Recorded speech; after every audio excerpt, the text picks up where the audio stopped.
News. My companies were looking for a new office space. We may have found it too. Oh, But we're looking for new office space. that's always a fun one. And it is. And it got me thinking that, when people are starting their businesses, I've had the question asked before, when's a good time to start looking? Like, at what point do you say, I need to get out of my basement or my dining room, whatever, and start actually going into the world to find actual space? And that will obviously vary based off of what type of business you are, Mhm. right? But it also comes into play. It's like if you own a product, well, then you need inventory room also, like warehouse Mhm. space, et cetera, right? Like a lot of businesses start where the office is in the basement and Right. inventory is in the garage, right? Yeah. Yeah. And the UPS man comes and picks up the inventory to Yep. ship it out every day. Yeah, Yeah. I know. We've all been there. So I was thinking about that. I was like, it's certainly if you get employees, if you have to get employees right away, you kind of need an office space. You can work out of your house with employees. I've seen people do that, but It depends on whether like it's remote positions or yeah. like, but The thing that I found to be the biggest factor, and I've done this myself, if you have people that are coming to your office or coming to your business and your office is in your house, Mhm. that's a lot of times a turnoff. It really is. it's like having an AOL email address. Yeah. Or CompuServe Yeah, or something right. like that. I've actually done that where when I first started my law practice, I was just working out of my house because it was just me and everything was pretty much remote. And then I did have a client that wanted to meet in person. And I didn't want to do the Starbucks thing because that felt kind of weird. So I said, "Look, I work out of my house. You're welcome to come over." And they did, and it was just a weird vibe, and it just never worked out. So, I would say, at least for a service-based business, once you have clients that are or customers that are going to be coming to your shop, that's probably when you want to start looking for office space. I would say for the first 2 years, I didn't need it. And then after I started getting clients that were like, look, we want to meet in person, then I was like, all right, I need a space. I need somewhere to go. So when I first started, I actually rented. I didn't even rent it. So we were a white label producer for another marketing company. So we developed all their websites and all that stuff. And as part of that, they actually gave me like my private office inside their firm. So like I had an office there that I could go to. Mm-hmm. But other than that, I had converted the front porch of my house to an office, Cool. right? So I had signage, whole 9 yards. Really? Like, oh yeah. Township let you do that with signage. Oh, so I read the rules. Of course. I'm a big fan of reading the rules because then you can play. So there was a rule against signage on private property. But there is a rule that says you can have window coverings in a private home. So what I did was I went to a sign company and I measured all my windows. So they were like double hung. So I measured the top of every window and then I had them made a sign that I could put in the windows. Oh, neat. In the top part of every window. So it wasn't a permanent sign. It was correct. Just okay. It was floating. It was considered a window shade, right? So that's great. And there are no rules what is on a window shade. All right. So I just called them my blackout curtains. Yeah. Right. But yeah, there was a huge difference. Like when I then got in and had an office there, it was only like, I don't know, call it 5 minutes from my house. But anytime I would leave my house to go work there, I felt like I was a little more productive. Like I had the ability to have conversations with other people. There was a lot of these like social and like ideas and things you talk about that when you're working at home is really hard to do, even over like back then it was primarily Skype. Right.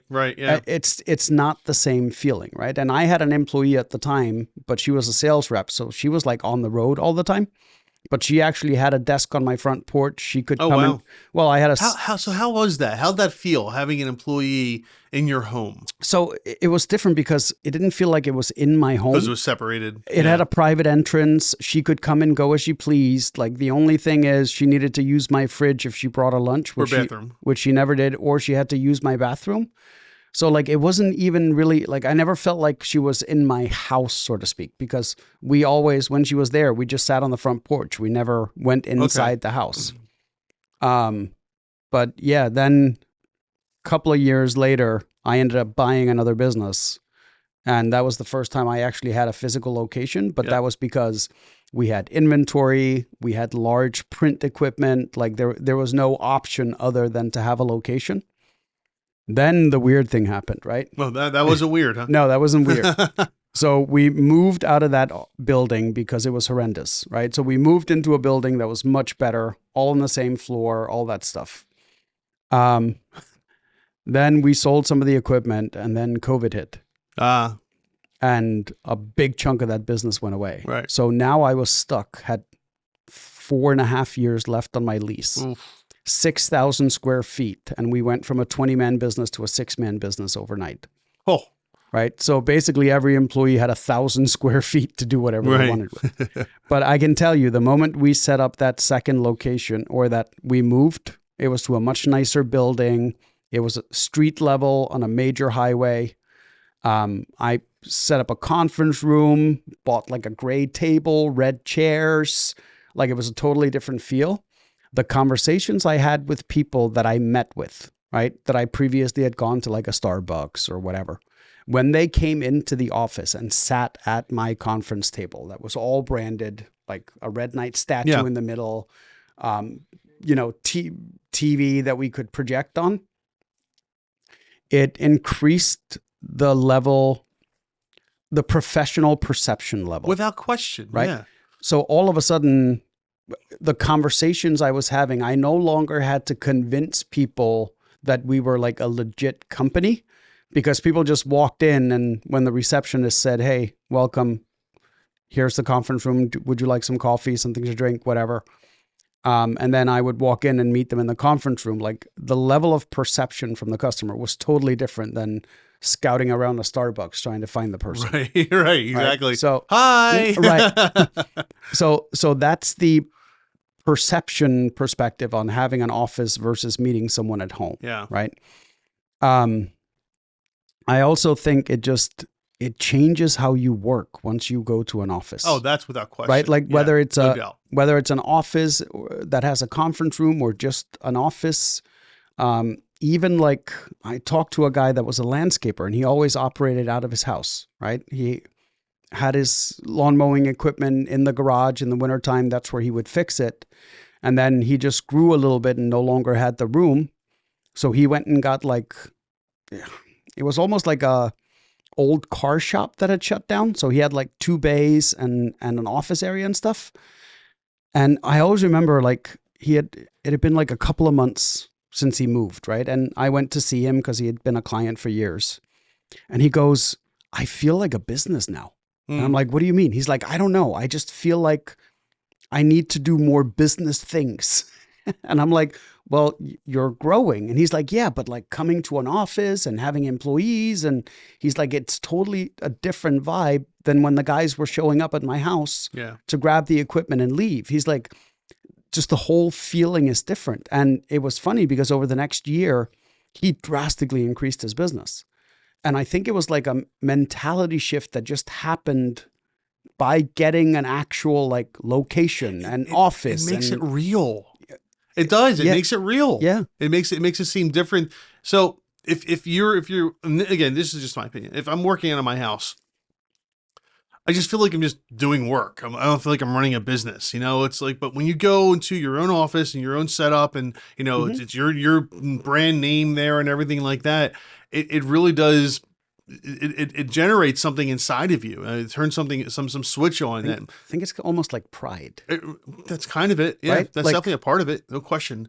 And I just feel like I'll tell you one thing that happened with me. Once I got my own office space, I was able to increase my prices. Yep. Because if clients came, even if I did Zoom and I Yep. was at home, it just had that home vibe. tinge of yeah, this isn't someone like, the big downtown Hmm. guys that we pay $500 an hour to or something Right. like that. This is a guy who should be making $1.50 an hour or something, He's working out and of his yeah, he's house. working Like out of his he's, house. What I, expenses does he have, I see the kitchen in the background, Yeah, right? exactly. Like, yeah. Dog walking around or whatever, right? And but once I moved to an office Hmm. space, suddenly it became, like you said, more professional. Yeah. What does more professional mean? More professional means higher fees, Yeah. generally speaking. We actually looked at it, and we can talk about this as you go into like picking a location. But before we bought that other business, we were looking at, there's this company around here that basically has like where you can rent just an office suite within a Yeah, larger, I love those. and then you get an address and Yep, all that stuff, and then they have a shared conference room. yep.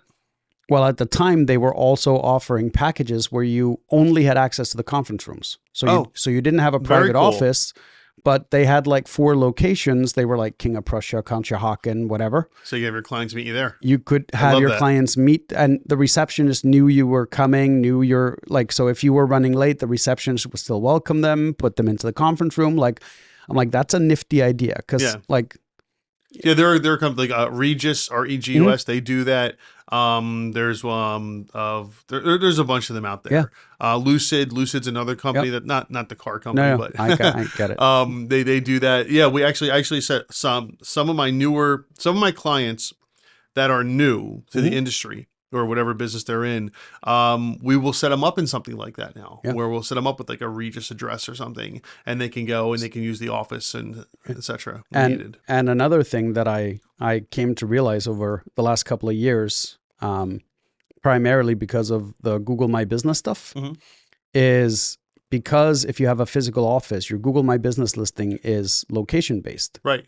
So that is now one of the things you have to take into Yeah. consideration is like, in what area do I want my business listing to compete? Because people have shown up at my house before when my house was the location. Right. They've shown up like unannounced. Yeah. Because you figure it's a business, I can just walk in. Yeah. Like anyone can just walk in my law practice now, and we'll talk with them. Correct. But when it's your house, it's a little bit different. Yeah. Dog barking in the background and stuff. It's it's a little different. So like right now, for example, we're looking at setting up a second.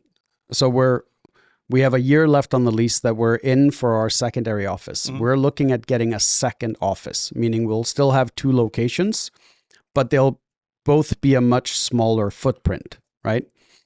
So we are literally looking based on the fact where do we want to show up on Google Business Profiles. So we are probably not going to pick our next location just based on convenience or the Yeah, space, I gotcha. but also where the address is centrally located. Oh, interesting. Because like if I'm only getting, let's say I'm getting a small office, like Yeah. 300 square feet, 400 square feet. It's basically just a front where I can put a desk and a conference room and meet people, Yeah. right? That address now matters a lot because whether I'm at the northern part of town or southern part of town makes a huge difference how my profile shows up. And it was interesting because there's another company around here that does similar things that we do. Yeah. They actually, rather than getting one large location where they could fit everybody, they've split it into 3 different addresses. Ah. So now they have 3 different business profiles. And there are certain areas that if you search for their service in their area, all 3 listings is them. Wow. So That's really cool. They're 1, 2, and Because it 3. crosses over all of them. Correct. That's neat. I like It's that. the center point between the offices, and See, they're this is the kind of optimized. stuff most people don't think of. Most Correct, people wouldn't think right? about this. And I just thought it was brilliant, Yeah. right? Now, what about inventory space? Like, let's say you sell widgets. I'm gonna make it up, widgets, right? And you got 10,000 of them, and you're trying to sell them. What would you recommend? Because I've never really been in the product business. Would you recommend separate warehouse space from your office space? It all depends, right? Like that's a big if. So I'll give you us as an example because we used to ship and deliver items that weighed between 30 and 60 pounds. Sure. Right. So the first thing we looked at was how do we receive the product? Right. And we received it on skids. So we wanted to minimize the amount of carrying we had to do. So one of the conditions for us was that you had to be able to unload a truck with skids and get it right into our warehouse. And we actually did not get warehouse space. We got an office space. Mm. And all we needed were like double glass doors. Yep. And then we were able to wheel everything in, like as long as there was no steps. And where'd you store them? So an office somewhere? Yeah, so it was an old training center. Okay. So we literally just gutted it, took the carpets off, and turned that into like a miniature warehouse. Oh, there you go. And we were storing anywhere from, call it 12 to 14 skids at a time. Okay. We were getting shipments like every week, right? So that was Did you need a forklift at that point? No, we didn't. Okay. So the delivery company, because we would get it in whole skids, but then we would pull inventory as needed from the skids. So you wouldn't stack? No, because it already came stacked. Gotcha. Okay. On the skids, and certain things you can only stack. So like right. It's two. You're not taking a 60-pound box manually, at 8 foot. Right. So we were limited by how high we could stack it based on what you could carry, right, or lift. Yeah. So for us, that was then attached to the rest of our office space. So it worked great for us. We actually looked at it at one point of just getting like a garage where the trucks could just back in and literally like unload, which would have been considerably cheaper, right? Because that's one thing you have to take into account. Like office space can cost, or used to, now warehouse space is at a premium. Yeah. Yeah. No kidding. Like you used to be able to pay like a third for warehouse space versus office space. So right. Cost is a big factor, right? So it, once again, depends on how much you're bringing in, how quickly, how are you shipping it? Yep. Like how quick is your turnaround? And then what are the pros and cons of separating your office space from your warehouse space, right? Because anytime you have people at two locations, it's like two separate workplaces, even though it's the same, right? So there's all these things that you have to evaluate in that process. Yeah. If you don't see clients, you don't need office space per se. You can literally get a warehouse and do everything out of the and warehouse. have an office framed. There's usually an office in the warehouse somewhere, right? Yeah. But yeah, it's so individualized based on businesses and what you're selling and like how you deliver your product. Like, is it all shipped out? Does UPS just show up? Or like, do you have a delivery guy that delivers? Yeah. Are you serving a local market? Perfect example is our friend Mike Bound. Yeah. Right? Mm-hmm. So like his family owns one of the a soda delivery company. Yep. So they look at it logistically from where does the warehouse fit where we can minimize miles driven. Right? Because that's another, if you're delivering products every day, you may want to, like, you may say, okay, I can get a cheap warehouse space, but it adds a 20-minute drive for the driver every day right. and X number of miles. Well, if you can drive that much less, does that offset the cost of getting closer to your market? And so like, there's all these things that people should be taking into account. And a lot of times I feel like they don't. They don't know to. Right. They just go, oh, look, I found this awesome warehouse space. And you're like, yeah, but it's in the middle of nowhere. It looks so nice, you know, and the rent's cheap. And but like... Yes, but what about the ancillary costs that you're not considering, right? No, absolutely. And, and I guess we'll wrap this up pretty quickly, but one of the keys is, or one of the things to consider is, after you've decided, yes, I need office space, is what you were just saying, is where to get that space. And, again, a lot, it depends on what you're doing. If you're doing something that requires foot traffic, for example, let's say it's not retail, but it still requires foot traffic, like some type of, counseling service or something like that, whatever, I don't know. Then obviously you're going to want to be in a place where there's, people that walk around. You don't want to be in a place that's only accessible by car. Yep. So, and no matter what the rent is, like we have one rule that's unbreakable for us, that we have to have on-site parking. Yeah. You have to be able to pull into our parking lot, park, and walk into my office. Yeah. Right. Like, so I would never get an office like downtown where someone has to go to a parking garage and like, doesn't work for us. But other than that, as long as our equipment fits in the doors, that's pretty much the only requirement we have. And we have to be somewhere that's easily accessible, because we have people that pick up stuff from our office all the time. Yeah. So like we looked at an office space when we just moved back in like a year ago. Mm-hmm. And we looked at office space, but it was kind of like out of the way. Like it was inconvenient to get to it. And we opted for the smaller space that was easier to get to, and kind of squeezed everything into a smaller space and made it inconvenient for us to make it convenient for the customer. Which is what you should do. That's absolutely Correct, right. right? Like, So, all right. So, I mean, at the end of the day, I started this off with, when do you think is the right time? Again, it's obviously it's going to vary by person, but I guess it's look at you as the business owner. Look at yourself and just say, you know, have I outgrown where I am right now? Really, it's really what it comes down to. Do you feel like you need that private area for your business completely on its own, like where people can come? Do people come? Do you need employees? Do they need their own workspace? And once you start feeling like, okay, yeah, you know, things are changing, I need my own spot now. yeah. So if you found this clip interesting, make sure to go listen to the full podcast. There's lots more content there.